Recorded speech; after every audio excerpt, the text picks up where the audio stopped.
Alright, what's up guys? Welcome back to the channel. It's Mosin Dude here. Today I'm going to be talking about the two major upgrades that I think everybody should have for their truck camper setup. So stay tuned guys, hope you enjoy.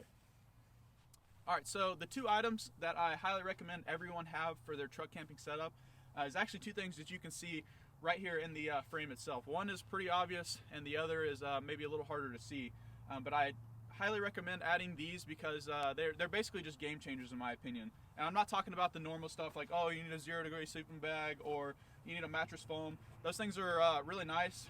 Foam pad, those are really nice to have, and you know, they make comfortability go a lot higher. Obviously a cooler, stuff like that, storage and extra supplies, those are all good. But the things that I would highly recommend you have are actually right here. You can see this is some of that Reflectix material, and you can see that in the windows. And then I recommend the color changing lights. I did read somewhere that these actually add like 5 horsepower, the lights themselves, because they're color changing. I'm gonna have to put that to the test. I'll dyno my truck and get back with you guys. But no, in all realness guys, this is a game changer in my opinion, because the Reflectix material acts to keep all the light inside your truck. If you cut the panels correctly and you fit them nice and tight, keeps all the light out and all the light in, if that makes sense. So if you have like a full moon, it's not going to be bothering you at night when you're trying to sleep. Or if you cut the lights on at night, nobody's going to be able to see that, you know, there's someone in the back of the truck because you have all the light blocked out. But with that being said, I was urban camping the other day in the Walmart parking lot, and I had the red lights on, and the red light in itself lights up the cab just plenty enough to where you can see. You can make out everything you need to.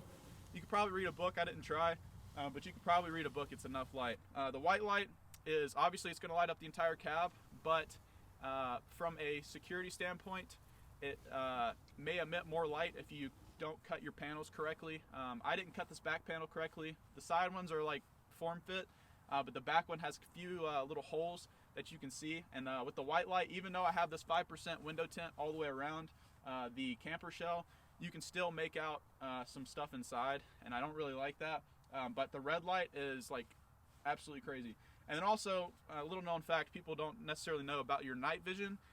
With the human eye, if you use red light and stuff like that, it's actually easier to transition to like a night environment. So if I were to cut the red light off and then open my camper shell and it's pitch black, I would be able to make out stuff a lot better as opposed to the white light.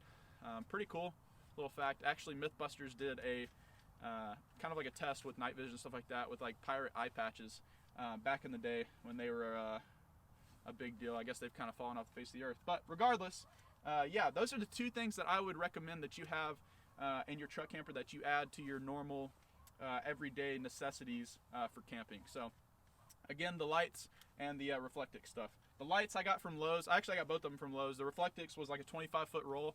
I think it was 30 bucks. And the lights is a 7-foot roll, and I paid 20 bucks for those. And what's cool about the lights is I'll show you here in a bit, but the lights themselves, like they said, they change colors, but they have a USB port on them. So I can either plug them into my truck if I have the cigarette lighter adapter, or I have a little battery pack that I've been running them off of. And it's pretty crazy because they're LED lights, so they don't draw a lot of energy.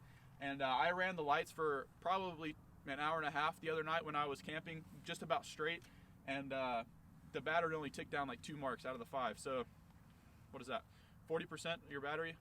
Quick public math there. Yeah, I think it's 40%.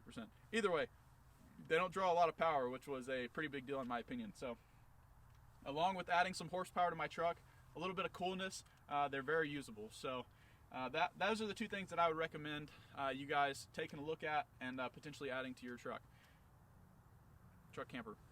So guys, well my dudes, I think that's going to wrap up this video. We're losing light pretty quickly here. It's actually turned out to be a pretty beautiful evening, so I'm going to get off of here and go enjoy the rest of this evening. But before, I just want to say thanks to you guys for all the support, for all the subscribers who have hopped on and joining this journey as we go out and explore and learn together.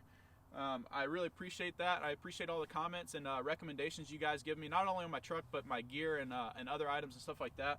I do take all of them into account, and I try to get back to each and every one of you. And yeah, I just appreciate your guys' insights. So with that being said, guys, I hope you have a blessed evening. It's the Mosin Dude. Always remember where you came from and to stay humble. We'll see you on the next video.